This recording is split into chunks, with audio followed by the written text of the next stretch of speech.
a gente começa a entender que as chaves dos códigos, eles estão dentro da própria palavra.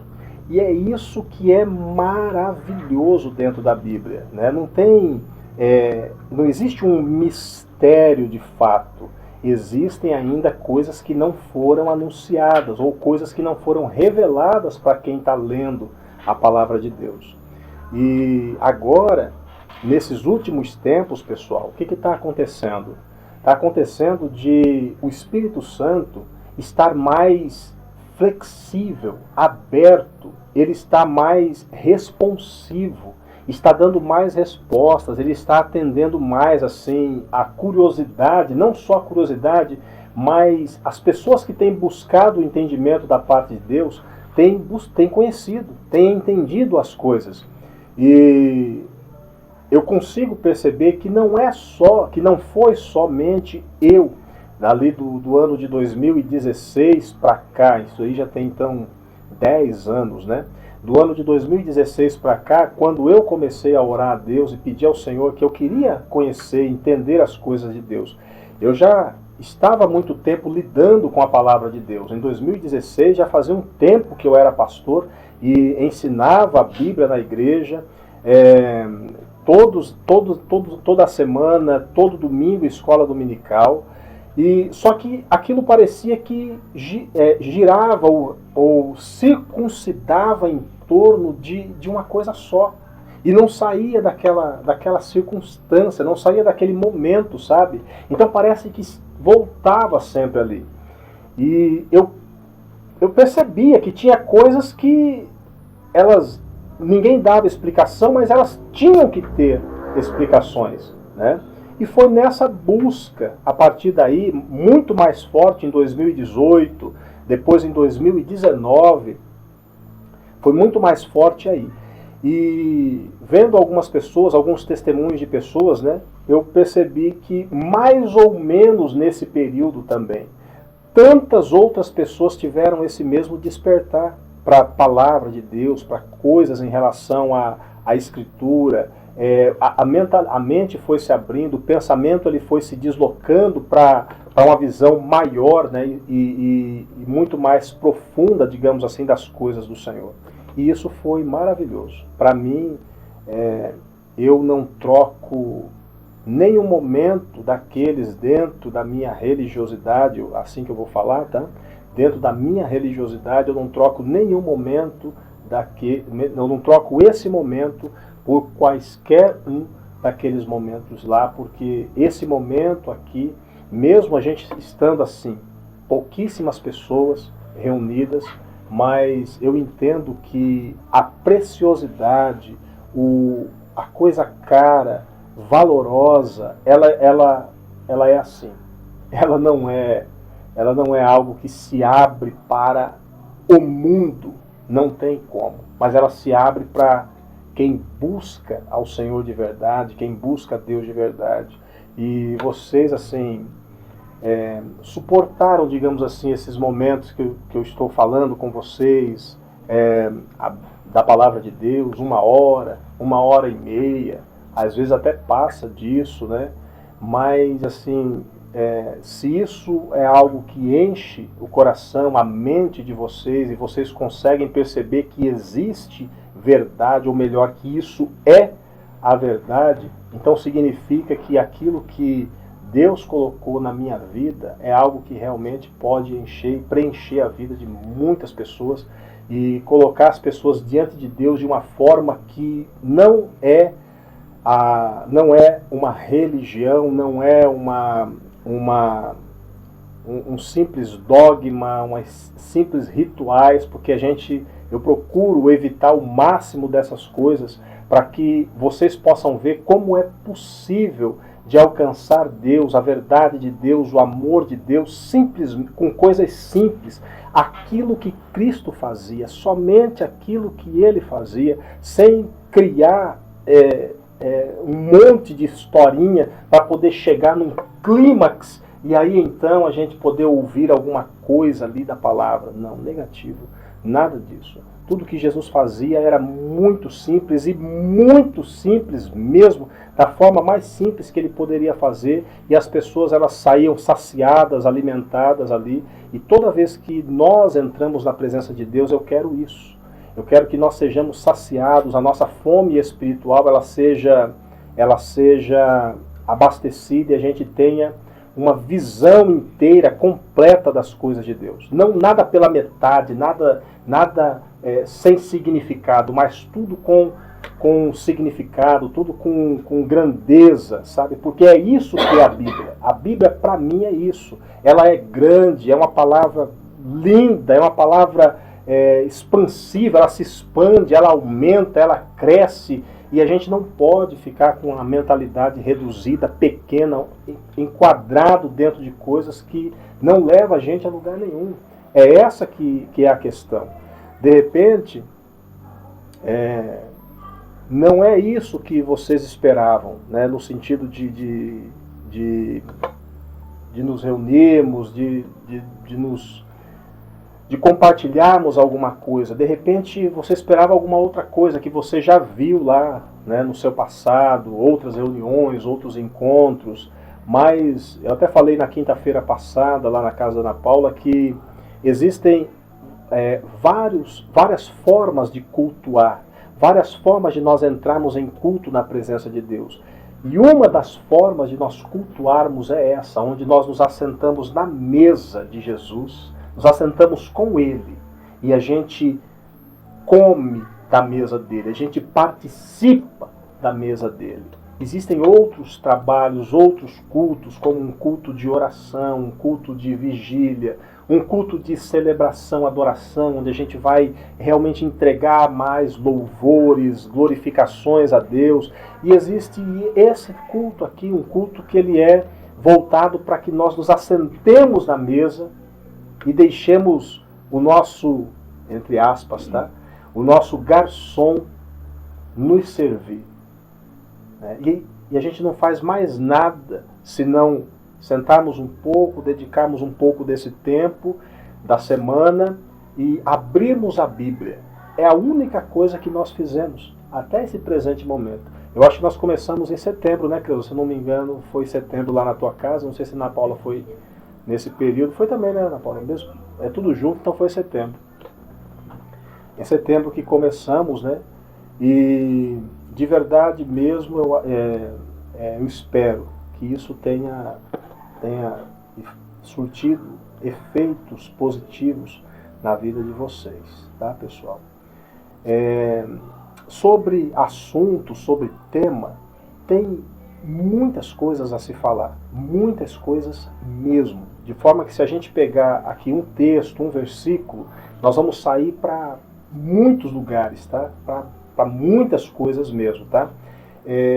Eu acho que eu ia pegar um texto em Apocalipse, mas eu vou mais leve com vocês hoje.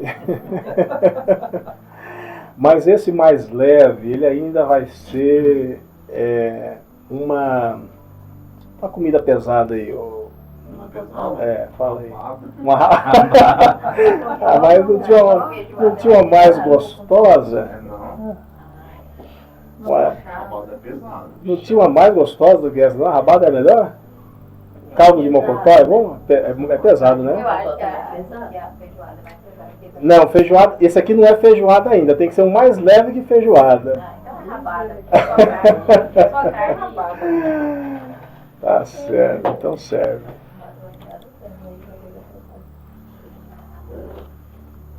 Bom, então a gente começa aqui com Ezequiel 28. Eu sempre fiquei falando para vocês de Ezequiel 28, né? E a gente vai entrar um pouco nessa palavra aqui, para que vocês possam vislumbrar o quê? Nesse princípio aqui, o que a gente vai ver? Nós vamos ver onde o mal, ele praticamente tem início, tá? Dentro do reino dos céus. Ezequiel 28, 29, 30, 31, eles falam de um momento dentro do reino dos céus, não é principalmente no reino da terra, mas principalmente no reino dos céus. Nos fala aqui do rei Tiro, depois nos outros capítulos vai falar de Faraó. Porém, todas essas figuras, é o que eu falei, são os códigos, tá? Então, rei Tiro é um código, o rei Faraó é um código, tá? Então, fala depois no capítulo 30, 31, vai falar da árvore, é um código. Se nós conseguimos através das chaves desses códigos, a gente conseguir abrir essa mensagem, esse cofre, se nós conseguimos fazer isso, a gente encontra um tesouro ali dentro. E esse tesouro, ele é uma peça dentro do quebra-cabeça, que é a palavra de Deus. Eu não posso dizer para vocês que a palavra de Deus está organizada cronologicamente, porque ela não está. Tanto que os primeiros acontecimentos, eles estão no Apocalipse e não no Gênesis. O Gênesis está falando de um segundo momento da criação. Quando nós lemos Gênesis 1, 2 e 3, esse já é um segundo momento. Muitas coisas já haviam acontecido. E essas muitas coisas, elas são colocadas em fragmentos dentro da Bíblia.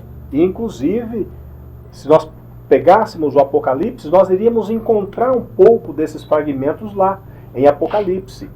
Assim como nós vamos pegar um pedaço aqui em Ezequiel e a gente vai ter também algumas peças, tá? E depois a gente vai, como eu falei, abrimos a caixa, dessa caixa nós encontramos um tesouro, esse tesouro é uma peça do quebra-cabeça. E com essa peça do quebra-cabeça, a gente consegue ir somando, fazendo somas da palavra de Deus, para chegar num momento e falarmos assim, meu Deus, então é isso. Então é por isso. Então, pronto. E aí você passa a viver uma vida com outra visão, uma vida com outro pensamento, uma vida com outro entendimento das coisas. O sofrimento, ele passa a ser percebido e sentido de uma outra forma. As angústias, as dores, as enfermidades, tudo isso passa a ter eu passo a ter uma nova visão em relação a tudo isso aí. Porque é a palavra que nos dá entendimento das coisas que nós vivemos aqui no corpo, na carne, nesse momento. É a palavra que faz a gente perceber, notar o quão frágil nós somos, mas ao mesmo tempo é a mesma palavra que faz a gente perceber o quão forte nós somos. A gente só pensou dentro da religião, a gente só pensou o quanto a gente é fraco. Só. A palavra de Deus revelada, ela mostra o quanto nós somos fortes. Quem quer que entendamos que somos fracos, não é Deus. Quem quer que entendamos que somos fracos, é o inimigo das nossas almas. Porque quanto mais fraco eu me sinto, quanto mais fraco eu me percebo, quanto mais eu me sinto acorrentado, preso, num redemoinho, nas correntes, quanto mais limitado eu me coloco, mais limitado eu fico. Porque o meu pensamento é o pensamento de limitação. O meu pensamento é um pensamento de que eu sou nada, de que eu sou coisa nenhuma, de que eu sou somente um miserável, um pobre. Eu só fico vendo isso. Mas o que é que Cristo ele veio fazer? Cristo ele veio mostrar para todos nós o que é ou como é viver como homem, como gente, como ser humano nessa terra. E ele fala assim, em meu nome, vocês vão pisar as serpentes. Em meu nome, escorpiões vão picar vocês. E o veneno dos escorpiões não farão mal nenhum a vocês. Isso é coisa para fraco ou coisa para forte? Talvez quem já foi picado por escorpião possa falar. se é fácil absorver aquele veneno, porque passou 2, 3 minutos, ele já começa a fazer efeito, a vista vai escurecendo, a pessoa já vai se sentindo fraco. Então esse sentimento de fraqueza, esse sentimento de eu não posso, eu não consigo, não vai dar certo, isso aí não é para um filho de Deus. Para um filho de Deus é outra mentalidade, é outro pensamento, é outra ideia, são outras motivações. Tá? Para o filho de Deus, aquele que recebeu Deus, recebeu a herança da parte de Deus, o pensamento, a mentalidade, ela se torna outra, e não essa mentalidade de fraqueza. Tá? Então é isso que a gente precisa entender. Agora, para chegar nesse ponto, eu posso chegar de hoje para amanhã, mas será que amanhã eu já caminho diferente? Será que amanhã eu já consigo olhar para a vida diferente? Depende. Se a minha fé ela for muito grande, eu consigo. Mas eu vejo sempre o exemplo de Davi. Para ele encarar Golias, o gigante, um gigante de quase 4 metros, para ele encarar Golias, ele teve que encarar leão, urso, ele teve que encarar o sol escaldante de onde ele pastoreava as ovelhas do pai. Ele teve que treinar bastante com a sua funda, né? Ele teve que tomar posse de uma coragem que é anormal até para nós em dias de hoje. Você com a espingarda, com um revólver, com uma calibre 12 na frente de um leão. O que você faz? Tem gente que vai se derramar. Tem gente que vai tremer todo e não vai conseguir engatilhar. E aí é a hora que o animal... Não é verdade? Agora... Só um passo já foi, né? Não é? Então, diante da dificuldade, diante do leão, diante do urso, diante do gigante, as experiências elas vão se acumulando ao ponto de Davi ele ser um homem destemido, ao ponto de ser um cara destemido, que já não tinha medo. Então a gente vai encontrando algumas figuras que são códigos bíblicos, a gente vai encontrando algumas figuras na Bíblia que eles vão mostrando para a gente como que a gente deve andar, como que a gente deve proceder, para não viver como um fraco. Falei disso na quinta-feira. Para não viver como um covarde. Porque o grande problema dos crentes não é pensar que eles são fortes em Deus. Eles pensam, Deus é minha fortaleza, é minha força, Deus é o meu refúgio, Ele é o meu pastor e não sei o quê. No dia da batalha, ele se mostra fraco. No dia da batalha, ele se acovarda. E é nesse sentimento de fraqueza, nesse sentimento de covardia, que a pessoa está perdendo uma guerra, ou perdendo uma batalha. Ela não está se encontrando. Então imagina, eu falar que Deus, o Senhor é o meu pastor, e não vou ter falta de nada, ou Ele não me faltará, né, como diz a versão mais apropriada, significa que eu sou como uma ovelha nesse aprisco ou nesse rebanho de meu Deus. E uma ovelha, ela não se preocupa com nada. Ela não se preocupa se naquele ambiente tem lobo, se naquele ambiente tem leão, se tem urso. Ela não se preocupa com nada. Ela olha para o pastor e fala, ele está com cajado, ele está com a funda, ele está preparado. É claro que se algum inimigo vier, ele vai me defender. E ela não se preocupa com nada. Na sua pequenez como um animal, digamos, irracional, ela realmente confia naquilo ali. Um ambiente onde ela não estaria, um ambiente que seria impossível de ela viver, porque ela é uma ovelha, ela não tem chifre, ela não tem garras, ela não tem dentes fortes, poderosos, ela é uma ovelha, ela só é uma presa. Nesse mundo, diante de anjos caídos, diante de demônios, diante de Satanás, o que nós somos, pessoal? Em termos de força, o que somos nós? Uma ovelha, talvez, diante de um urso ainda seja alguma coisa. Agora, e nós, diante de anjos caídos, o que é que nós somos? Então, o que é que nos sobra? Nos sobra ter coragem. Só isso.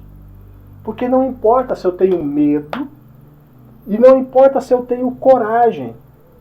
Mas se eu tenho medo, eu vou agir totalmente fora do padrão.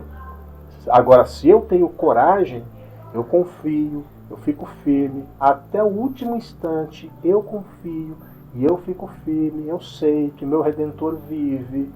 Davi dizendo, eu vou contra ti, em nome do Senhor dos Exércitos. Mas quem é Davi diante de um cara de 3,5 metros? Quem é Davi? É muita diferença, não dá para lutar com um negócio desse. E aí é onde a gente cresce, incha e fala, eu confio no Senhor, que não perde batalha, que não perde guerra, que não tem medo de coisa nenhuma, porque Ele é o Senhor de tudo, eu confio nele, me arraigo nele e vou embora. Né? Então, sempre eu vou entender que conhecer a palavra é muito mais de que nós ficarmos buscando a bênção, a bênção, a bênção. A bênção vai vir, a promessa lá na frente, a bênção que vem de lá, a bênção que vem de cá, vamos fazer a campanha de não sei o quê. Isso está criando uns crentes esquisitos, um povo estranho, um povo que está indo de culto em culto, de igreja em igreja, um povo que está disperso, que está alienado, pessoas que não têm firmeza, que não têm base. Eu prefiro conhecer a palavra de Deus, me tornar forte na palavra de Deus, e aí eu saber exatamente como que eu tenho que fazer, que jeito que eu posso chegar em Deus e entender o meu momento, a minha hora. Chega num ponto que a gente... Isso aqui é a realidade, tá, pessoal? Chega num ponto que você não perde mais nada. Chega nesse ponto. Você sente que você está tão seguro, tão estável, você está tão bem que você não perde mais nada. Você só levanta de manhã e fala, Senhor, estou contigo, esteja comigo, coloco nas tuas mãos o meu dia, aquilo que o Senhor preparou para mim de agora até o final desse dia, Pai, é meu, eu recebo. Se o Senhor tem colocado ou vai colocar alguma prova diante de mim, eu peço ao Senhor que me dê força, coragem. Nós precisamos de coragem. Me dê força, coragem, ânimo, não me deixa desanimar, não me deixa me sentir desamparado, me faz olhar para a tua palavra. Esse é o ponto assim tremendo, sabe? E aí quando a coisa vem, acontece algo diferente, uma coisa inusitada, um problema, uma dificuldade, você não se desespera, você não fica preocupado demais, você não fica nervoso demais com aquilo. O que você faz?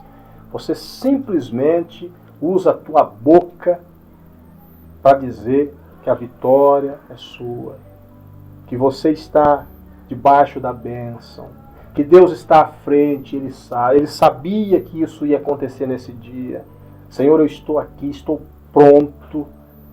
Não fica, eu não estou pronto, eu não estou preparado. Calma. Se chegou diante de você, se está ali diante de você, tanto se for o bem, como se for uma coisa ruim, você fica calmo, fica tranquilo, porque Deus permitiu aquilo chegar até você, então Ele já sabe como Ele vai agir. E a minha parte qual é? A minha parte é descansar. Essa é a minha parte. Se eu começar a me mexer, a me mover, a querer trabalhar, eu vou me afundar. Quando a gente vai fazer treinamento com água, resgate de pessoas que estão afogando, né? A gente... existem algumas técnicas que elas são até maldosas, mas são necessárias. Você vê aquela pessoa lá no meio de um rio, e a pessoa está afogando. E ela está naquele desespero, e afunda, e levanta, e braço mexendo, e perna, e se batendo, e se batendo, e se batendo. Aí você está chegando próximo daquilo ali, e você vê que está muito difícil de chegar perto. E a pessoa tem muita força. Ela vai pegar em você, e ela vai te arrastar. Não tem jeito. Porque o desespero para conseguir se agarrar em alguma coisa é grande. Quem já se afogou aí, né, pessoal que já... bom de água aí, que já se afogou, já sabe como que é. Então o que a gente faz? A gente segura um pouco, espera e deixa um pouco a pessoa gastar força, gastar energia. Só vai falando com ela, põe a cabeça para cima, não engole a água, só vai falando. Até você ver que ela deu uma acalmada. Infelizmente, tem vezes que tem que fazer isso. Se a gente ficar se debatendo, querendo sair da situação, querendo agir de alguma forma, querendo fazer do jeito da gente e tal, Deus ainda tem força em você, você ainda está brigando, você ainda está lutando, você ainda está querendo fazer do seu jeito, você ainda não confia que eu vou chegar, então vai, continua.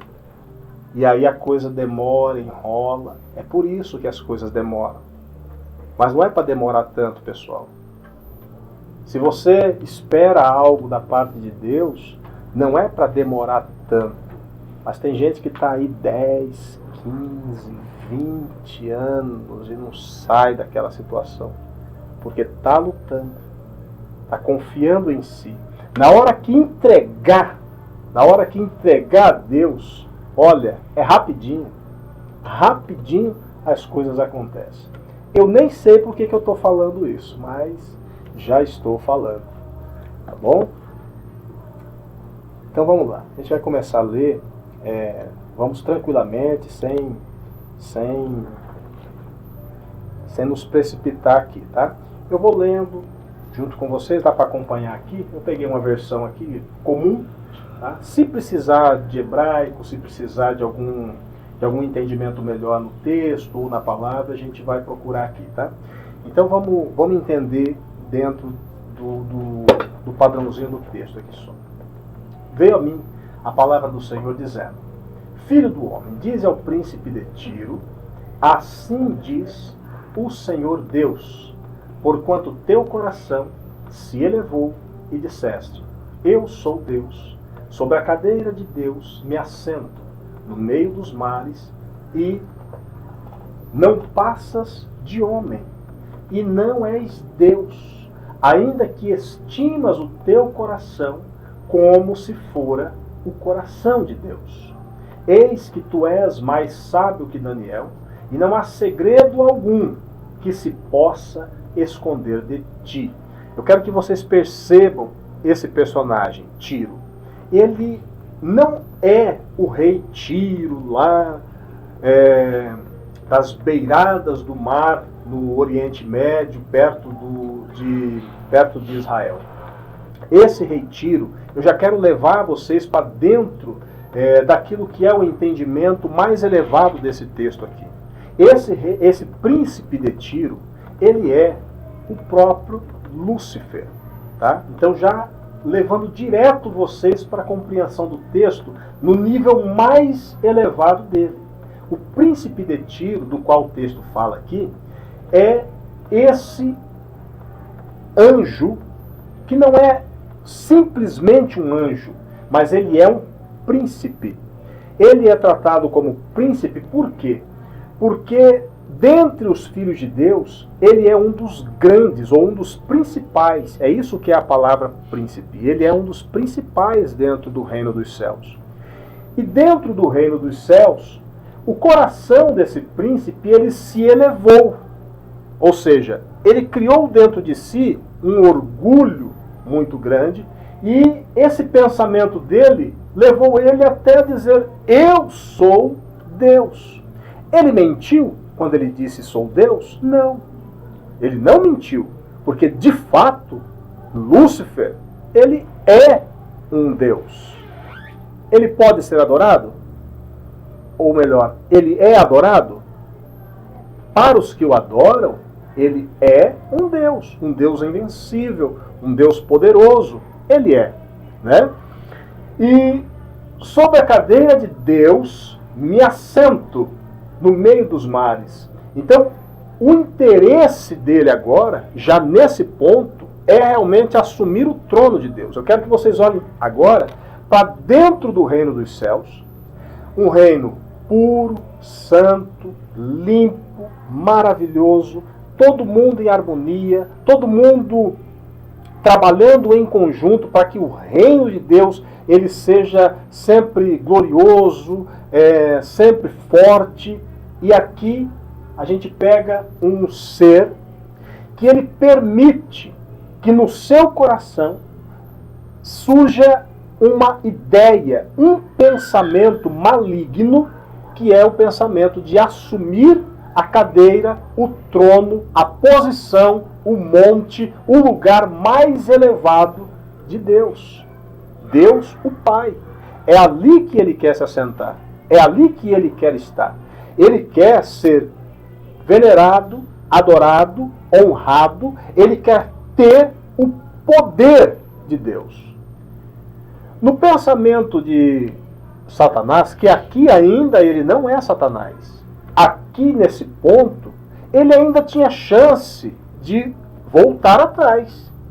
Nesse ponto de desejar, de querer assumir o trono, a cadeira de Deus, ele poderia ter voltado atrás. Se ele tivesse só imaginado isso, esse mal tivesse entrado, ele só pensado isso, e depois ele tivesse se arrependido, nada do que é hoje seria. Mas a ideia dele foi crescendo dentro do coração dele. E esse coração, ele foi realmente imaginando essa possibilidade de uma forma factual. Ele não tinha dúvida de que ele poderia assumir o trono de Deus. Eu faço uma pergunta para vocês. É possível algum ser assumir o trono de Deus? É possível que algum ser ele tenha essa probabilidade, mesmo que essa probabilidade seja ínfima, muito pequenina, mas é possível? Será? Por que que ele pensa que é possível? Porque existe alguma possibilidade? Existe, né?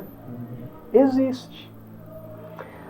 A possibilidade de se assumir o lugar de Deus é encontrar em Deus alguma falha. Se Deus tiver alguma falha, se Deus tiver algum problema de caráter moral, se Deus ele tropeçar em uma palavra, em um juramento, se Deus tropeçar em um sentimento, em um julgamento errado, injusto, se ele cometer alguma coisa que não seja adequada, justíssima, apropriada de o santo, santo, santo, alguém com um entendimento elevado, no caso aqui, não foi ocultado nada dele, e ele é sábio, ele é mais sábio que Daniel. Daniel aqui está sendo usado simplesmente para mostrar uma questão de sabedoria ou de dom de sabedoria, porque Daniel ele é um profeta muito sábio, e ele diz, não há segredo algum que se possa esconder de ti. Então, antes de perceber que ele poderia se assentar no trono de Deus, ele já fez uma varredura nas coisas para observar onde ele poderia chegar, onde ele poderia entrar para acusar Deus diante da sua criação, diante de todos os seres espirituais, fazer uma acusação a Deus de injustiça, de iniquidade, ele mentiu. Olha, ele disse isso, mas isso não é assim. Vocês já viram essa história, né? Já viram isso, né? Sempre colocando essa questão da dúvida no coração dos outros. Então, ele percebendo que isso seria possível, se assenta no meio dos mares, é outro código. Um código mar, ele é um código para povos, nações, variedades de nações, muitas nações, tá? Então, águas, mares, está falando disso, tá, pessoal? Não é, como Tiro é uma localidade que está na beira do mar Mediterrâneo. Então, essa localidade, as pessoas que moravam nesse lugar, eles tinham acesso ao mar. Então, eles faziam muitos navios e eles partiam para o mar. Então, habito no meio dos mares é justamente uma referência tanto à questão geográfica de Tiro, como também nessa questão do código bíblico para mares ou para águas. Quando a Bíblia fala de águas, quando a Bíblia fala de mares, está falando de povos, de línguas, nações, de muita gente. É esse caso aqui. E a cadeira de Deus, e me assento no meio dos mares. Ou seja, ele está acima, ou ele está no meio de todos os povos. Nesse caso, povos celestiais. Povos dentro das dimensões celestiais. E ele está no meio, porque depois, no capítulo 30, 31 aqui, ele vai se mostrar agora como uma árvore. E essa árvore que fica no meio, tá, que tem uma representação, ou uma representatividade de Satanás também, que apresenta ele. Pela tua sabedoria e pelo teu entendimento, alcançaste para ti riquezas e adquiriste ouro e prata nos teus tesouros. Quer dizer, quando fala de riqueza aqui dentro do reino dos céus, eu estou já levando. Quando você quiser entender na parte de história, você leia no plano baixo, no plano terreno. Mas agora eu estou colocando o texto dentro de um plano elevado, como eu falei. Quando fala aqui de sabedoria, entendimento, riqueza, quando fala de ouro, de prata, dentro das regiões celestiais, esses são dons e talentos, essas são riquezas espirituais que são acumuladas no corpo do ser espiritual. Então o ser espiritual, ele carrega em si toda a sua glória, toda a sua riqueza, todo o seu poder, o seu nome, digamos assim, o seu esplendor, ele está no seu corpo. Aqui na Terra não. Aqui na Terra você olha ali o cara passando na rua, você nem sabe, mas o cara de repente ele é dono de uma multinacional, né? Ele passa num fusquinha ali, aqueles antiguinhos, só para brincar um final de semana, você olha e fala, o cara não está com nada. Mas de repente o cara ele um grande empresário no mundo, seja lá do que for, né? Então você não percebe na parte física externa. Os seres espirituais não. Os seres espirituais, eles ficam desvelados. Tá? Quando o homem caiu, foi necessário fazer vestes para o homem. Então, por quê? Porque o pecado ficou exposto. O pecado de Adão, ele ficou exposto. Adão também era um ser de luz, assim como Adão e Eva. Eles eram seres que estavam um pouco abaixo dos anjos, mas eles ainda tinham corpos especiais, ou corpos de glória. E esses corpos de glória refletiam toda a glória de Adão e de Eva. Corpos de luz. Isso aí, mais para frente, a gente vai falar de Adão e Eva. Mostrar para vocês dentro da Bíblia essas coisas, tá? E quando eles pecam, o pecado ele ficou à mostra. No ambiente que eles estavam, que era o Éden não é na terra, pessoal. O Éden é nas regiões espirituais. O Éden, ele não é na terra. Deus colocou querubins para guardar o Éden. Ninguém vai ver um querubim guardando algum lugar aqui nesse mundo. Ninguém vai ver, certo? O homem, ele foi tirado do Éden e ele foi lançado para a terra, certo? O homem, ele estava, primeiramente, espiritualmente conectado em Deus, em espírito. Assim éramos todos nós. Estávamos primeiramente conectados em Deus. Por conta de termos caído na nossa falha, nos nossos erros, na nossa covardia, no nosso medo, não termos ficado do lado de Deus quando essa rebelião aqui é o começo da rebelião, mas ela vai se deslanchar. Aqui está mostrando primeiro o coração de Satanás, como que ele começou a perceber e sentir as coisas. Depois ele junta uma galera, e é uma galera imensa, e é muita gente, ou muitos seres espirituais que ele junta ali. E nós, como seres que estavam conectados em Deus, porque a nossa alma, o nosso espírito, assim eram, conectados em Deus. Por isso que nós estamos aqui, estamos sendo preparados para voltar para lá. Nós não somos daqui. Se fôssemos daqui, a terra ela estaria totalmente condicionada e apropriada para que nós habitássemos para sempre aqui. Não é isso que acontece. Senão, olha só a injustiça que Deus cometeria. Eu vou falar de uma injustiça, mas existem várias. Eu vou falar de uma. Olha a injustiça que Deus cometeria. Deus cria seres espirituais santinhos, maravilhosos, cheios de poder, de glória, de graça. Coloca esses seres pertinho dele. Então, estão eles todos lá, tranquilos, eles podem ficar para sempre ali voando, indo de uma dimensão para outra, comendo das árvores da vida, das folhas que vão dar saúde para o corpo deles. Eles podem ficar ali se alimentando da luz de Cristo, da luz de Deus.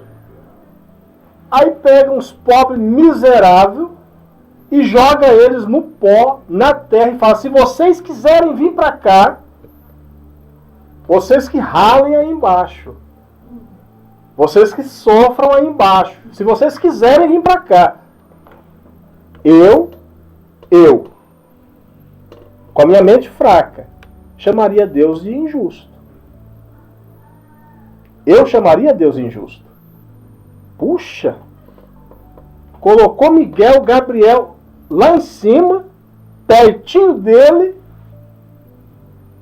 tudo na maciota, tudo na mão, eles pensam, a coisa acontece, me joga aqui embaixo num corpo desse, tem que tomar banho todo dia, tem que ir no banheiro todo dia, tem que escovar o dente todo dia. Poxa! O que foi que eu fiz para merecer isso? Pagar boleto toda hora. Aqui vai estar a resposta. Aí que tá. É aqui que vai estar a resposta. A pergunta que o Magno fez, ela faz a gente refletir. O que é que eu fiz? Porque é um castigo. É ou não é, pessoal? É ou não é? É difícil ser humano quando você pensa em seres angelicais. Não é difícil ser humano? É difícil. Pode ter dinheiro, pode ser o que for. É cansativo, é chato. Tudo te cansa, o dia te cansa, a noite te cansa, certo? Ficar aqui olhando para as coisas te cansam, ler um livro te cansa, certo? Descansar te cansa. Hã? Descansar te cansa. Descansar te cansa. Olha o sol, olha o frio. Não é um castigo? É um castigo. Mas por que? Aí uma pergunta que o Magno fez, que ela é boa. O que é que eu fiz para estar aqui? O que foi que eu fiz? Bom, lembrar, pessoal, esquece que você não vai lembrar o que você fez. Por isso que você tem que ler a Bíblia, para conhecer e saber quem era você, onde você estava. Porque se você for querer lembrar, você não vai lembrar, porque aqui é um campo de prova. Não tem cola. Se você soubesse o que você fez, você vai falar: então, o que eu não devo fazer é exatamente isso aqui. É só seguir a cola. Gabarito na mão. Tá com gabarito na mão. Vai passar de ano. Mas não nos foi dado isso. Foi nos dado a prova. E é isso que nós estamos fazendo aqui. Então, Adão estava conectado em Deus, e Adão, o homem, o nome Adam, ele é humanidade, é homem, num sentido geral também, de toda a humanidade, de todo homem. É isso que significa Adam. Então, quando Adam caiu, significa que todo homem caiu. Nós que nos tornamos homens, que nascemos do ventre das mães, viemos pela água, pelo líquido amniótico, nós que viemos daí, nós nascemos para viver o nosso tempo de prova, de batalha aqui. Porque nós falhamos, nós caímos. Aí o Magno falou, o que foi que nós fizemos? O que foi que eu fiz para chegar aqui? Nós falhamos. Porém, nós não falhamos tão feio quanto Satanás. Nós não falhamos tão feio como aqueles que lutaram do lado de Satanás. Porque nós não, pelo menos isso, né? Pelo menos não pegamos a espada para ir contra Miguel. Exatamente. Nós caímos nas fraquezas, na corrupção. Nós caímos por covardia, por não termos assumido o lado de Deus. Nós assumimos um lado de meio. Nós ficamos entre um pensamento e outro. Aquilo que a Bíblia chama de cochear entre dois pensamentos. Aquilo que a Bíblia chama de não ser frio e não ser quente. Ser morno. E porque foste morno, vomitar-te-ei da minha boca.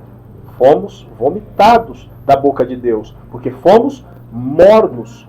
Se fôssemos frios, no sentido de maldade, a frieza da maldade, estaríamos hoje numa outra condição. A condição dos anjos caídos ou dos demônios. Se fôssemos quente, a nossa condição seria a condição daqueles que estão na glória juntamente com Deus. Estão agora lá com Ele. Mas nós fomos mornos. Nessa condição de mornos, nós viemos para um lugar intermediário. Existe o lugar dos quentes, acima. Existe o lugar dos frios, Hades, Sheol, abaixo. E existe o lugar do meio, a terra do meio. É esse lugar aqui que nós viemos parar. Estamos entre mundos. Alguém já viu esse filme, né? Entre mundos. Nós estamos entre mundos. Entre os mundos acima e entre os mundos abaixo. Nós... O vale da decisão. Tudo é o vale da decisão. Porque tem gente que não quer, então estamos aqui. Né? Estamos aqui, no vale da decisão. É onde a gente entrou. Nós estamos aqui. Porque nós fomos corrompidos pela ideia de que Deus poderia ter pecado, de que Deus poderia ser injusto. Nós acreditamos que Deus... Não, realmente. Por que que só Ele pode ser adorado? Por que que só Ele tem essa posição e essa glória toda? Por que que Ele não divide tudo aquilo lá com a gente? Então, nós ficamos assim. Realmente, o que, no caso, Gadriel, né? O que Gadriel está falando, realmente faz sentido, ó. Até a Sabrina se senta, ela fala, ai, Deus é muito egoísta, Ele só quer pra Ele, pra Ele. Ela vai ter que passar por essa fase, senão vai ficar difícil. Então pessoas vêm para cá e elas ficam assim, revoltadas contra Deus. Porque vê que realmente ser humano é difícil, não é fácil. Aí fala, puxa, tanta coisa que Deus poderia fazer para facilitar para a gente, Ele só dificultou, né? Não facilitou nada. Você tem que trabalhar para comer, basicamente, porque você ganha 5 mil, é para comer. Você ganha 10 mil, é para comer. Se você ganha 20 mil, é para comer. Pessoal, a gente está numa condição, numa situação difícil. Agora, esse ouro, essa prata, essas riquezas que esses seres possuem, estão atrelados ao corpo. Quando você for transformado, no dia do arrebatamento, que não é um dia, é um dia do Senhor. Quer dizer, são vários e vários dias. É um dia, mas é um dia do Senhor. Já dentro de um plano eterno. Né? Essa transformação, essa mudança e esse arrebatamento. Quando você for transformado, o que você é vai aparecer. Tá? O que você é. Essa é a coroa. E Satanás, ele adquiriu muito ouro, muita prata nesse sentido. Ele brilhava demais. Aqui nós vamos ver que saía música de dentro dele. Onde ele passava, os outros olhavam, ele era imenso. Imenso. Os outros olhavam e já tinha uns que tinham até vontade de se curvar já diante dele. Porque era muita glória. Ele chegou num ponto de ser Deus, Espírito Santo, claro, Deus, Espírito Santo, e abaixo somente ele. Era esse o nível de glória. Mas isso ainda não estava bom. Ele não era um sumo sacerdote, ele era um sacerdote, né? Eu acho que esse termo sumo sacerdote, nesse período aqui da eternidade, não tinha. Não tinha. Eu acho que não. Nunca reparei isso, mas eu acho que não tinha isso. Sumo sacerdote. Porque o que é o sumo? Ele é o único sacerdote que pode entrar na presença de Deus. Seria Jesus, né? Jesus, aí sim, aí Jesus já em Hebreus, ele já vai aparecer como sumo sacerdote. Agora aqui, para esse período aqui do princípio, aqui eu acho que já não tinha esse termo. Assim como não tinha um outro termo, o termo rei, para seres espirituais. Né? Apesar de aparecer aqui ainda rei, mas não havia essa questão do rei, a figura de um rei. O que é o rei? É aquele que domina sobre o povo. Né? Não tinha essa figura. Tinha a figura do sacerdote, que é aquele que recebe, ele é um acolhedor dos dízimos, das ofertas, daquilo que se leva ao templo, e depois ele se torna um distribuidor. Então o sacerdote ele faz o papel de receber as coisas que vão ser elevadas a Deus, e aí ele recebendo, ele coloca isso diante de Deus. Colocou diante de Deus, isso vai voltar para o poder dele, do sacerdote, e ele vai redistribuir para os mais fracos, para os mais carentes, para aqueles que estão precisando um pouco mais. Então ele faz uma distribuição justa. Esse é o trabalho do sacerdote. E ele fez o quê? Esse ajuntamento de coisas, por que ele se enriqueceu em seu ser? Porque ele começou a justamente receber essas coisas, receber esses dons, esses talentos dentro do reino celestial, pessoal. Eu vou melhorar essa visão para vocês, senão pode ser que vocês não estejam apanhando todos os detalhes aqui. O que são essas coisas? Os dízimos, as ofertas que eram levadas a um sumo sacerdote dentro do reino dos céus. É aquilo que os seres espirituais trabalham dentro do reino dos céus. As pessoas imaginam que o reino dos céus é aquela historinha da nuvenzinha, do melzinho pingando na boca e fica lá. Lá não faz nada, lá só toca harpa, lá só fica levantando a mão e glorificando a Deus em volta do trono. Né? Lá a gente fica voando em cima das nuvens. Então essa figura de céu, essa imagem de céu, ela é uma imagem religiosa e cultural, está dentro da cultura, tá? Mas isso não é visão de céu. O que é o céu? O céu, ele é como a terra. A gente olha para a terra e a gente tem que imaginar o céu nesse molde, não nesse molde ruim. Tira as coisas ruins daqui e pega as coisas boas ou aquilo que é um pensamento bom sobre a terra e leva isso para cima. Então lá no céu existe trabalho, lá no céu existe aprendizado, se a gente puder chamar de escola, mas eu vou dizer que existe instrução, existe entendimento, adquire-se sabedoria, você leu aqui, ó. Não, tu és mais sábio que Daniel. Por que tu és? Porque ele foi aprendendo a sabedoria, ele foi adquirindo esse entendimento, ele foi crescendo em sabedoria. O céu é um lugar de desenvolvimento, assim como na terra. Você tem que imaginar que lá, um anjo, ele não nasceu sabendo de tudo, tá ok? Não. Um anjo, ele nasceu lá como uma criança, como um bebê, tá? Não no sentido de ser pequenininho e ser carregado no colo. Não nesse sentido. Assim como Adão e Eva. Lembra de Adão e Eva como que foi? Já nasceram grandes, adultos. Assim é no reino dos céus. Nasce-se já adulto. Não nasce nesse sentido. O ser, ele tem ali uma certa aparência de um homem e uma mulher na idade média ali, tá? Uma idade boa, vamos dizer assim, dos 30 e poucos anos. É a idade que vai ficar aparentando aquele primeiro momento ali. E a partir daí, o ser, ele começa a aprender com os outros, que são mais experientes. O reino dos céus, ele é construído dessa forma. A gente costumava pensar o quê? Que era assim, anjo. Cheio de anjo. Ah, mais anjos, tem pouco anjo. Então, anjo. Agora uns anjos um pouquinho maior, assim, tipo uns querubins, assim. Não, no céu não é assim. Você leu isso várias vezes na Bíblia.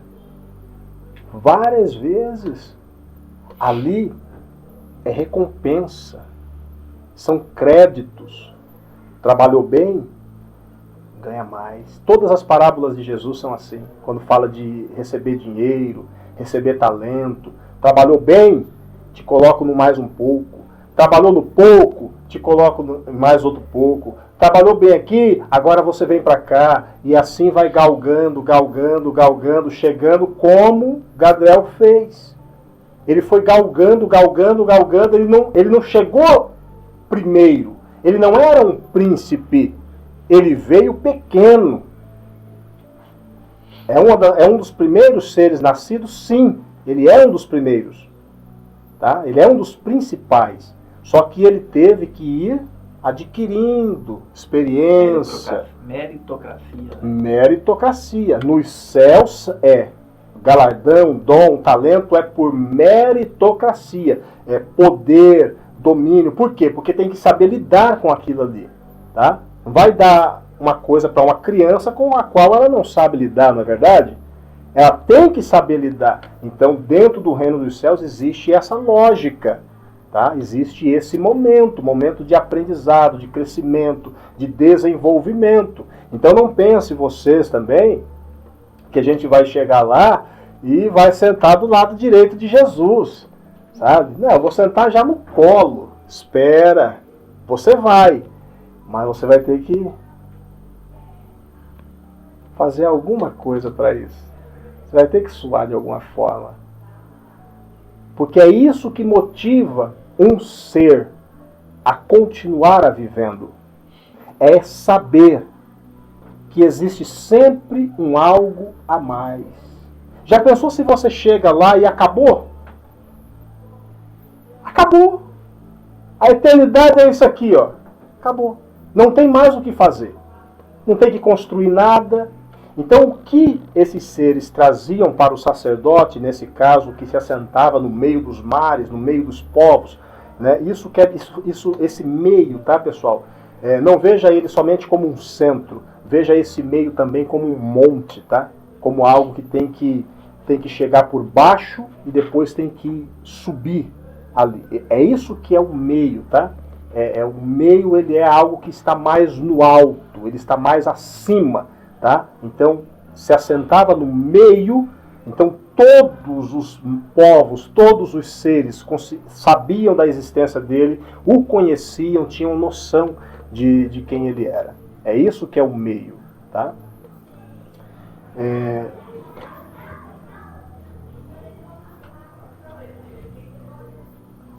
Tá. Aí, essa questão do ouro e da prata dentro dele, nos seus tesouros, isso podia ser visto, isso podia ser notado.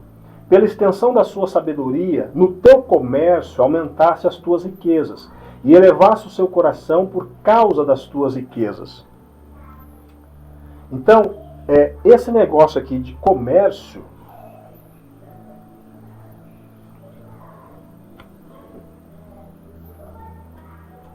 essa questão aqui do comércio,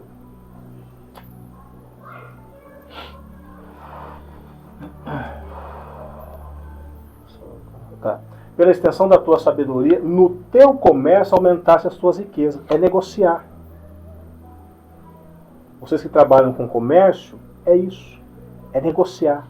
Você me traz isso, eu te dou isso. Então, muitos começaram a negociar coisas com Satanás. Começaram a fazer negócio com ele nesse sentido, né? De poder ter o quê? Prestígio, mais força e tal. Então, todos os seres, os povos celestiais, traziam para o meio, para o centro, para o sacerdote, as suas riquezas, a sua produção, aquilo que eles produziam no reino dos céus. Em todos os reinos, eles traziam para o sacerdote a sua 10%, as ofertas, as contribuições que eles davam. Eles traziam as primícias também, né, claro, e colocavam ali para o sacerdote, e o sacerdote, ao invés de fazer a justiça e distribuir com justiça para os que mais precisavam, para os que estavam mais carentes de alguma coisa, o que ele fazia? Ele pegava parte disso e dava para os seus colegas, para os seus chegados, para aqueles que estavam do seu lado. E isso aí ia enriquecendo uns e deixando outros pobres, deixando outros mais para trás. Tá? Então a injustiça, a iniquidade, é esse o pecado aqui. O que é iniquidade? Iniquidade é uma balança mentirosa, é uma balança que falta, é uma balança falha. Isso é iniquidade. Eu produzi aqui e você não me dá conforme a minha produção. Você me dá abaixo da minha produção. Né? Eu merecia aqui e você não me deu aqui. Você me deu aqui. A iniquidade é isso aí. Antigamente o pessoal pensava assim. Talvez, não sei se era um pensamento de vocês. Se for, vocês falam.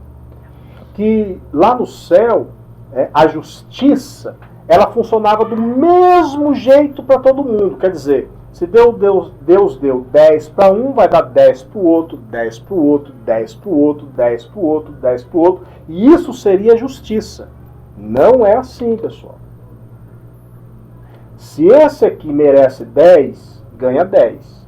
Se esse aqui merece 5, ganha 5. Se esse aqui merece 2, ele ganha 2. E isso é a justiça. Não é justiça esse que fez 10 ganhar 10, esse que fez 5 ganhar 10. Isso não é justiça. Então até nisso, Satanás queria pegar Deus, mas não conseguia. Mas ele, aqui no seu comércio, dando aos seus companheiros, ele conseguia cometer iniquidade. E elevou-se o coração dele por causa das suas riquezas. Então, as riquezas de Satanás fizeram com que o coração dele ficasse elevado. Se o pessoal quiser água aí, pessoal, pode tomar. Serve o pessoal aí, quem quer. Se quiser ir no banheiro também, o banheiro está de frente com essa porta aí, pessoal. Quem quer.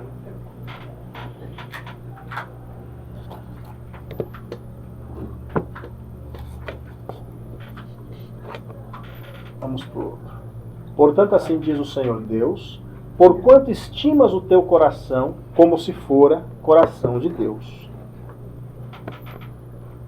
Por isso eis que eu trarei sobre ti estrangeiros, os mais terríveis dentre as nações, os quais desembainharão as suas espadas contra a formosura da tua sabedoria, e mancharão o teu resplendor.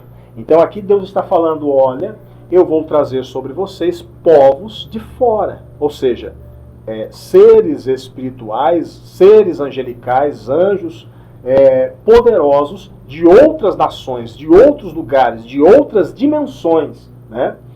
E eles vão desembainhar a sua espada, já anunciou a guerra, vão desembainhar a sua espada contra a formosura da tua sabedoria e mancharão o teu resplendor. Vamos lá, agora só para a gente analisar isso.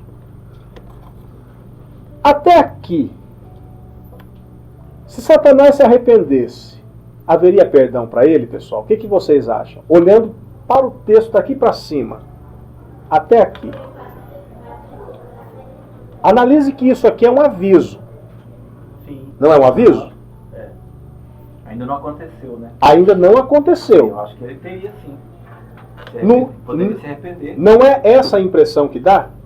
Não é exatamente essa? O que vocês acharam, vocês? Não é essa a impressão? É um aviso para ele, ó, se você não parar com ele. Exatamente. Vai Como Deus faz com a gente, né? É. Como na Bíblia também aparece várias situações. Vou mandar contra vocês, Israel. Se vocês continuarem nisso, eu vou mandar contra vocês exércitos. Assim, sempre avisa. Então, eu vi isso. Eu vi que haveria perdão para ele enquanto ele estava só cometendo esses delitos ali. Não dá a impressão disso, pessoal? Não é essa impressão que dá? Que parece que enquanto ele não pegou na espada, enquanto ele não foi guerrear, enquanto realmente ele não tomou aquela atitude extrema, parece que Deus iria perdoar ele. Talvez tiraria ele do cargo. Exatamente. Você vai ficar afastado por um tempo, né? Até você se pensar um pouco, né? Eu acho que isso seria justo. Né? Isso seria justo, né? Você senta no banquinho ali do castigo. E o cantinho da disciplina. O cantinho da disciplina. Esse mesmo. Né? Então mancharão o teu resplendor. E foi o que aconteceu, né, de fato. Né? É interessante essa questão de trarei sobre ti estrangeiros, os mais terríveis dentre as nações. Exato. Né? Agora, o terrível ali, ele dá um pouco de entender a palavra terrível como se fosse algo mal. É de força, né? Mas seria de força, de poder, força, né? De Algo poder. que... O meu tá temível. Temível, né? Vamos lá. Eles te farão descer a cova e morrerás da morte dos traspassados no meio dos mares. Aqui tem uma coisa de... Esse traspassados, né, ele faz uma alusão a uma coisa interessante, que é o poder do raio. Interessante, né? Isso aqui. Seria o poder do raio que traspassa, né? Ele entra num ponto e ele sai em outro ponto. É o poder do raio, isso aqui, né? Então, já mostra aqui como que se dá essa batalha, né? Essa espada, digamos assim, como que ela é. Ela é, na verdade, um poder assim, tá? Um poder de fogo, um poder de raio. Aí na Bíblia são várias situações dessas, como essas aqui, né? Aquela situação de Cristo também ser ferido do lado, aquilo ali também é um código, né, que tem a ver com essa questão de traspassado. Né? Então essa aqui é a sentença para ele. Ó. Morrerás da morte dos traspassados no meio dos mares. Né? Acaso dirás adiante daquele que te matar, eu sou Deus? Aí vem essa questão aqui. Ó. Mas tu és homem e não Deus, na mão do que te traspassa. Então tu és homem, quer dizer, essa figura homem, ela é uma figura que está dentro do reino dos céus. Lá existe anjo, arcanjo, querubim, serafim, príncipe, rei, existe essas figuras de trono, são seres muito variados. Pessoal, vocês têm que olhar para vocês entender como que são esses seres espirituais. É claro, a gente nunca, nós aqui, enquanto estamos aqui, nunca vimos isso, né? Mas nós veremos isso. Mas para que você já tire essa bizarrice de olhar para um anjo com aquela carinha de de um grego, né? Olho azul, cabelinho douradinho, para você conseguir tirar isso da tua mente, pessoal, você tem que fazer um esforço muito grande. Mas olha para os animais. Olha para os animais. Tá? Olha para os bichos. O que são os bichos? Eles são alusão aos anjos. E eles denotam e mostram o poder que anjos têm. Cada um dos animais, suas qualidades, seus atributos. Tá? Existem animais nos mares, existem animais que andam no mar e na terra, ou no rio e na terra. Existe animal que ele anda só na terra. Existe animal que fica em cima de árvore. Existe animal que voa, não é verdade? A variedade de seres no mundo espiritual, ela é tão vasta, tão cheia quanto as espécies de animais que existem na face da terra. Era aquele, mas tu és homem. Então, aí eu vou falar disso Eu agora. ia falar justamente isso. Tu és homem, o homem no caso aqui seria um ser mortal no mundo celestial. Exatamente. Né? É. Tu és homem, tu não és Deus. É. Então, eu posso te matar. Exato. Você pode morrer. Porque o pensamento, na ideia de Satanás, era que ele não poderia morrer. Que ele era imortal. Ele achou que mesmo... Porque ele ficou muitas eternidades cometendo esses delitos aqui. É muito tempo. Muito. Uma infinidade de tempo cometendo essas falhas aqui, debaixo das barbas de Deus. Deus vendo isso, Deus tendo noção disso tudo acontecendo. Ou seja, a misericórdia de Deus, ela estava se estendendo por muitos e muitos tempos. Tá? Então ele achava que nunca vai acontecer. Eu nunca vou cair. Eu nunca isso vai acontecer comigo. Mas isso aí está dentro da visão de Ezequiel, só para me entender direito. Esse que está escrito. Ele escreveu tudo isso aqui como uma... Já tinha homem na terra, só para me Sim, completar, ele escreveu. Já tinha. Não. Aqui, se você pensar que Deus está falando com Satanás dentro do reino dos céus, não tem homem na terra. Aqui ainda não existe terra. Existe somente reino espiritual, reino celestial. É somente o que existe. Mas a figura do homem, ela foi sempre uma figura possível. O que seria a figura do homem? O homem é isso aqui. O homem é isso aqui. Então existe essa imagem no céu. Então existe... É que eu estava ligando o fato de nós somos imagem e semelhança de Deus, e ali já estava falando um homem, por esse fato. Existe essa figura no reino dos céus. Nós vamos chegar lá e vai existir alguém com essa feição. Existe o homem. Isso é homem. Porque se eu falo, existe o jacaré, todo mundo imagina o jacaré. Isso é homem. E o diabo, ele tem uma imagem?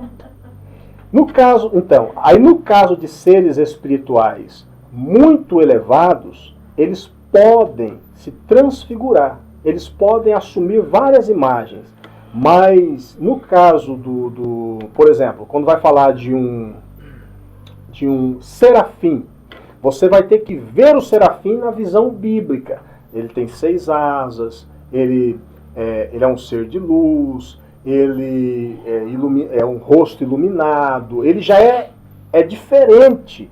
Ele não é igual um homem. Ele não tem assim, tipo nós aqui, tem 2 mãos aqui, 5 dedos aqui, perna, pescoço, olhos, assim como o nosso. Então, a imagem do homem é uma figura, é uma imagem. Satanás, ele consegue se transformar, ou se fazer como um homem, na imagem de um homem. Ele consegue fazer isso. Anjos que estiveram com Abraão, com Ló, com Jacó, eles quando entraram na dimensão terra, eles se moldaram à imagem do homem, tá? Para ser igual a um homem.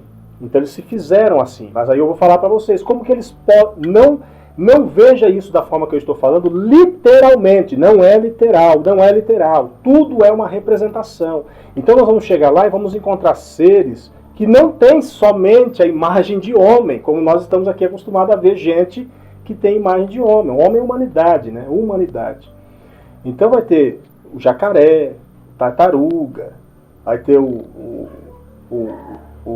a águia, vai ter o tipo urso, o leão, o leopardo. Então você vai ver muitas formas. Você lá vai ver. Nós reassumiremos as nossas formas que eram, para dizer, né?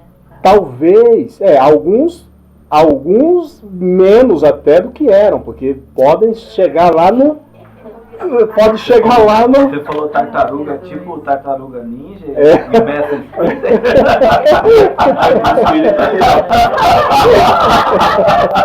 Espero que eu não Dura se virar uma parada, né? Ó, vou falar mais uma vez.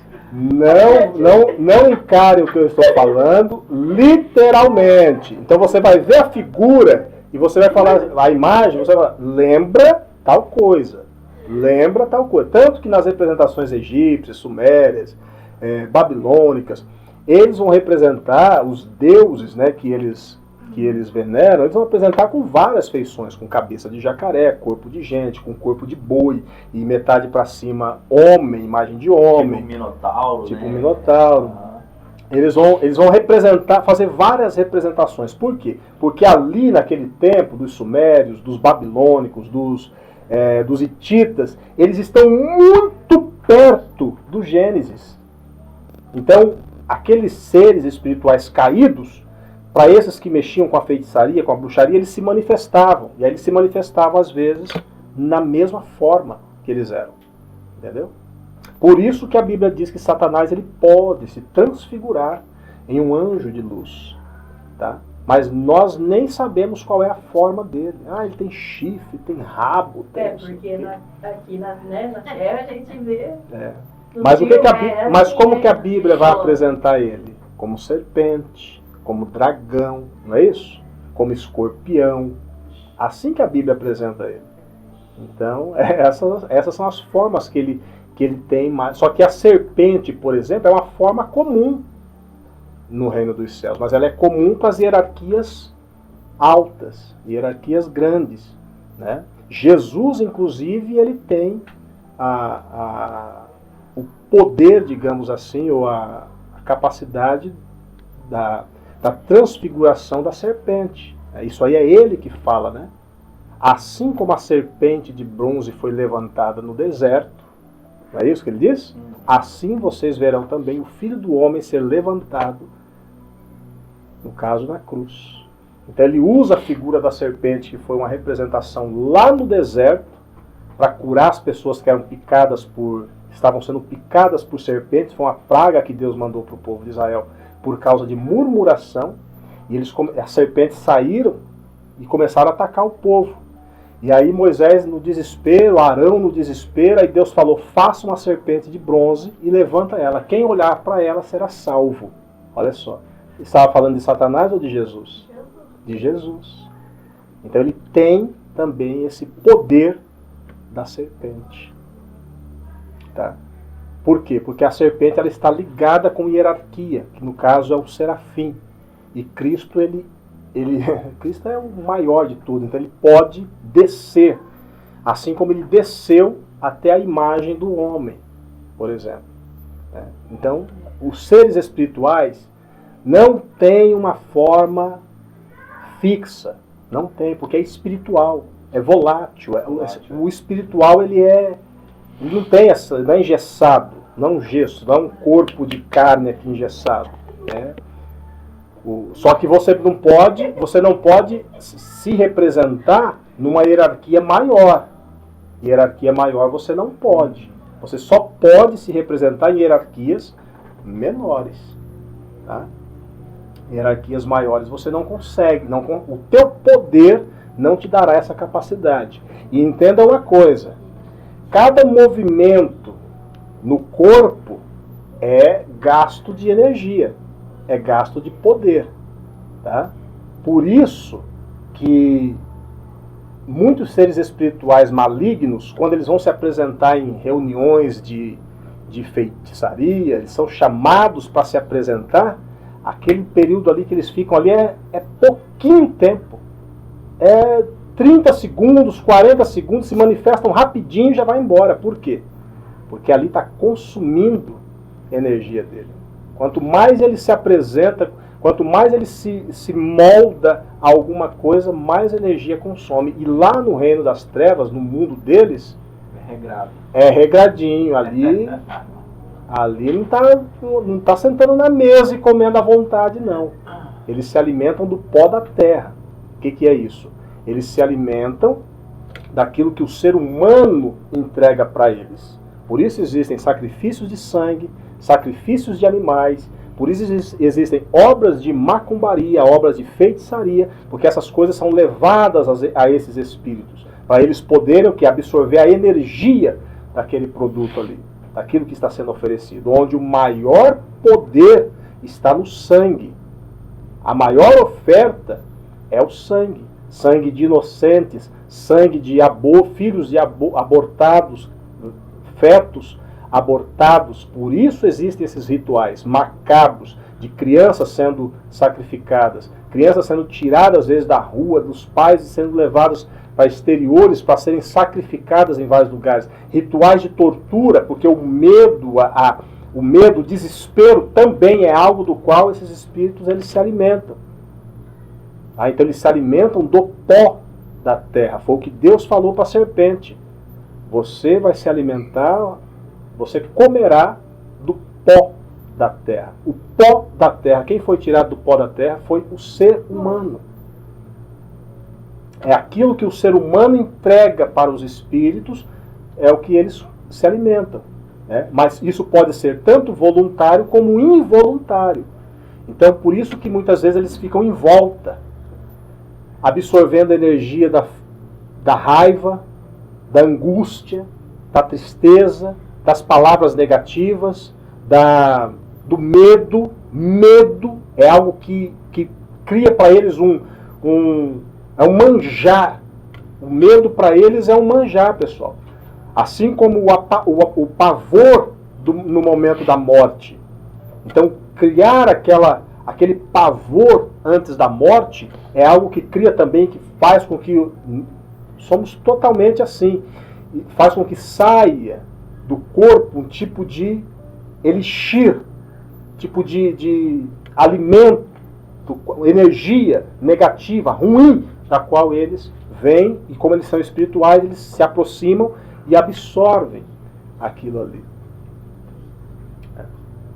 Pessoas que trabalham, que são dessas religiosidades e que trabalham com essas coisas, elas sabem disso há muito tempo. E trabalham com isso, e fazem isso. Quem não sabe? Os crentes não sabem. Os crentes é voado, tudo voado. Infelizmente. Mas quem trabalha com macumbaria sabe que tem que levar lá uma comidinha, colocar um arroz, uma coisinha bem feitinha lá, uma galinha bem assada, preta, cortar o pescoço dela, deixar o sangue jorrando, e faz na encruzilhada, porque ali é um ponto de conexão de energia que vai facilitar a chegada do demônio ou do anjo caído ali. Eles sabem. O mundo, ele subsiste nos seus poderes, nas suas instituições poderosas, ele subsiste com isso, tá?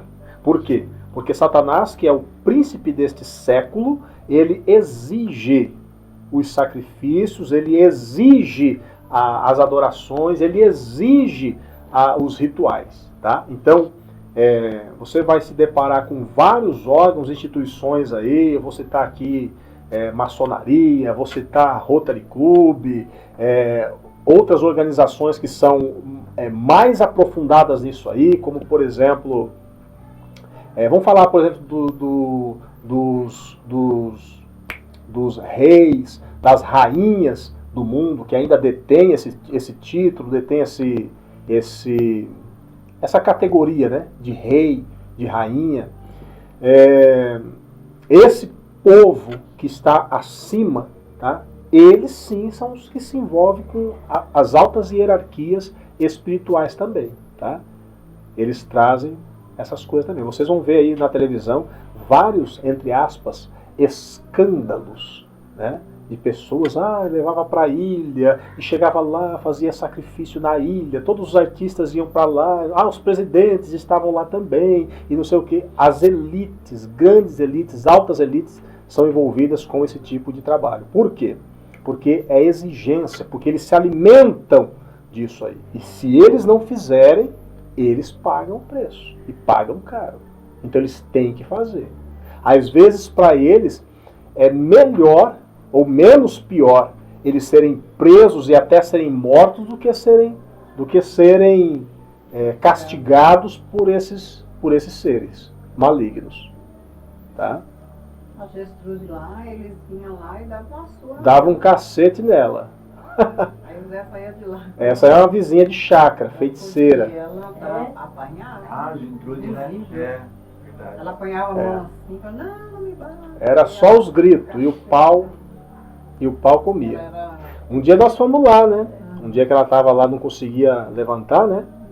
Não conseguia andar nada. O demônio já tinha escravizado essa mulher. Ela não conseguia andar, chorando, né? Chorou, gritou lá, não sei o que. Nós fomos lá, expulsamos. E ela não queria deixar isso. Ela queria, por isso mesmo que ela apanhava. Ela queria. É por isso. Aí o que aconteceu? Lembra o que aconteceu? Nós oramos, ela correu. A mulher tem 200 quilos. Ela correu. Nós oramos, a mulher saiu saltando assim, cara. E começou a suar. Mas igual uma chaleira. Suava. Os demônios aprisionando ela.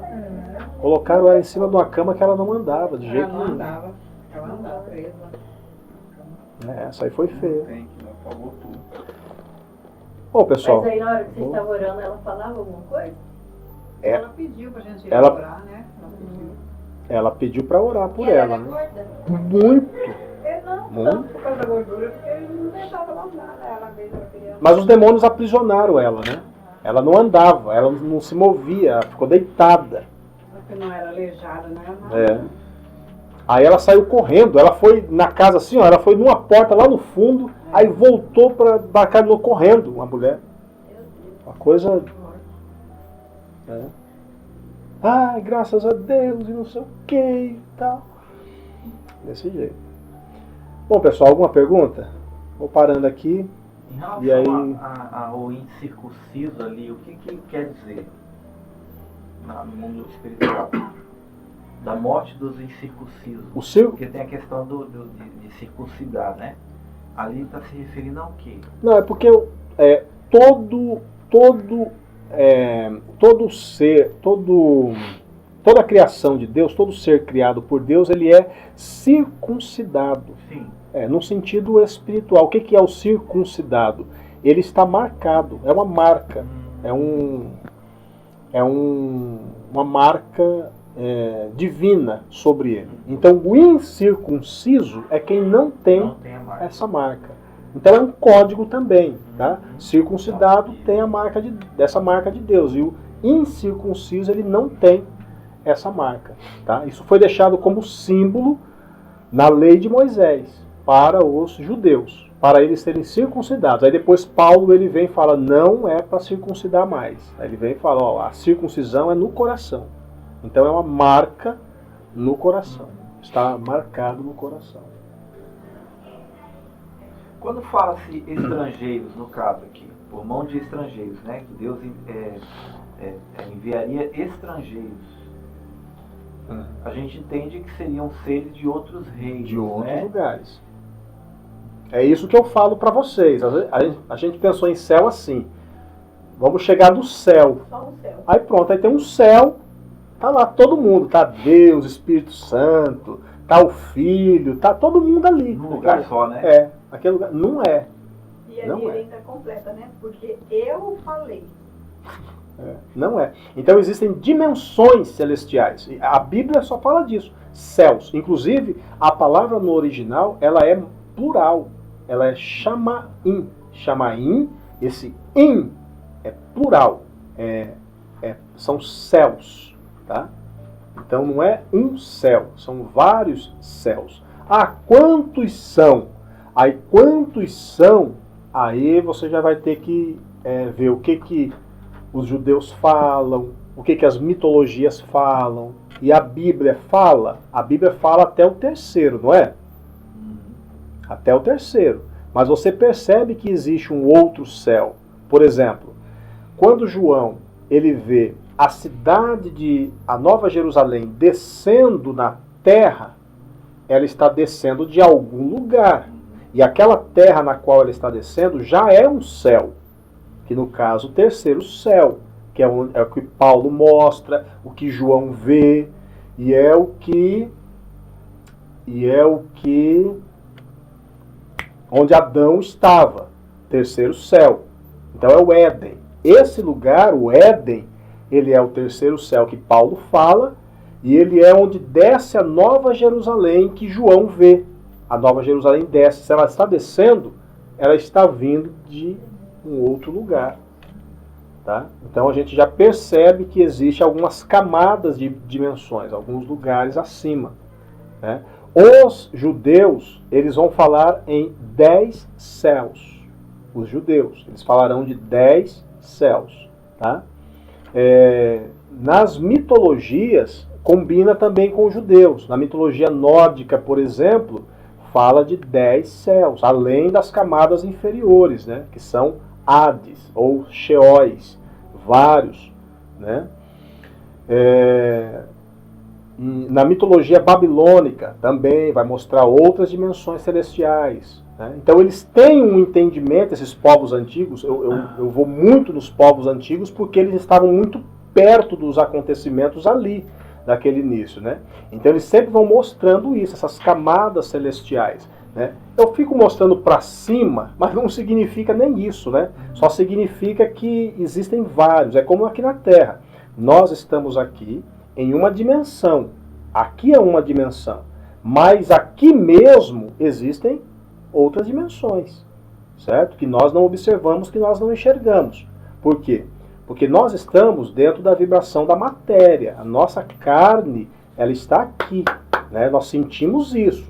Os nossos olhos, eles conseguem ver até um certo espectro de cor, de imagem. Até um certo espectro. Existem imagens, existem cores que nós não conseguimos ver. Eu vou dar um exemplo para vocês do vento. Nós não conseguimos ver a cor do vento.